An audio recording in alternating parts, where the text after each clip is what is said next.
the video game industry globally is bigger than film and TV and music by about 30%. I'd rather make a game that people are going to remember than one that they'll forget. So many Indians are so deeply rooted in our traditions that gives us an opportunity to make something damn exciting as well.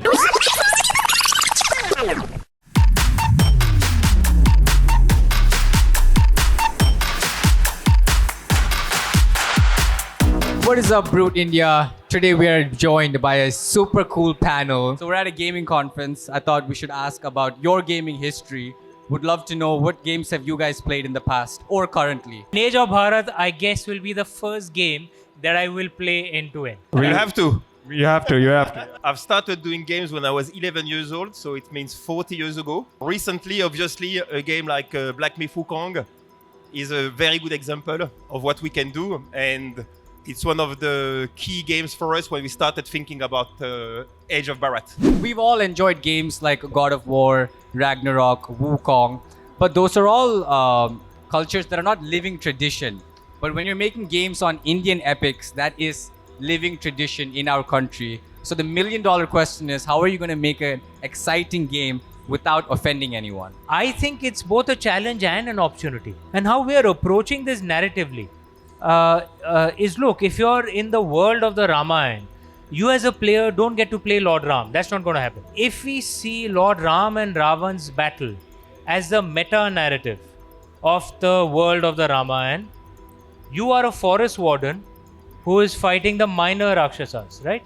In Ravan's army, right? So essentially you get to play in the world of the epics. It's true to the traditions of the epics. But you're not at the meta narrative, you're at the micro narrative. So it's like the best of both worlds. That's how we found that middle ground. Can you tell us a little bit more about the gaming mechanics? Because you have to embody ancient martial arts from India like Karalipattu.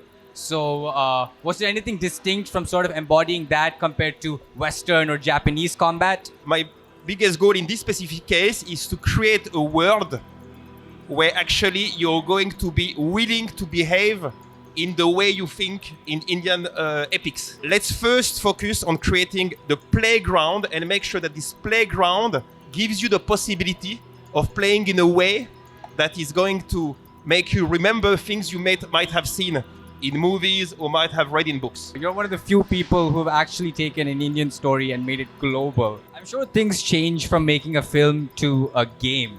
What changes when you move from a passive viewer to an active player? For me, when I'm making a movie, it's like I am sculpting your whole emotional journey. I set an emotional arc through the movie, but depending on the medium we're adapting it to, we have to find some core theme. Like in The White Tiger, you have class, you have revenge, but we thought of freedom. For me, it was very important that this movie should be universal. You will find a universal thread. In a video game, you can set the story, the context, the world, but then you have to really look at what emotions am I triggering in the player. As I'm getting into this space, it's really about understanding what do you feel when you kill someone or betray someone or protect someone. What feeling do you feel? Can I influence that feeling in a way? Are you feeling what I want you to feel through the whole process? And then, you get higher and deeper levels of feelings, and I think that's what makes someone, along with, of course, the gameplay and the technical aspects, I think that's what makes someone enjoy the game. If The Witcher can start as a book and then a game and then now a global TV phenomenon, cut to 5 years once everything of Age of Bhaarat is realized, what does that ecosystem look like for the fans? The best thing that we can do is actually, if it can occupy a space in the minds of not just all the Indians, but all the non-Indians as well. My hope with this project is that we are putting the seeds with the Age of Bhaarat of something where in 5 years or maybe 15 times, people will look back and say, this is our culture.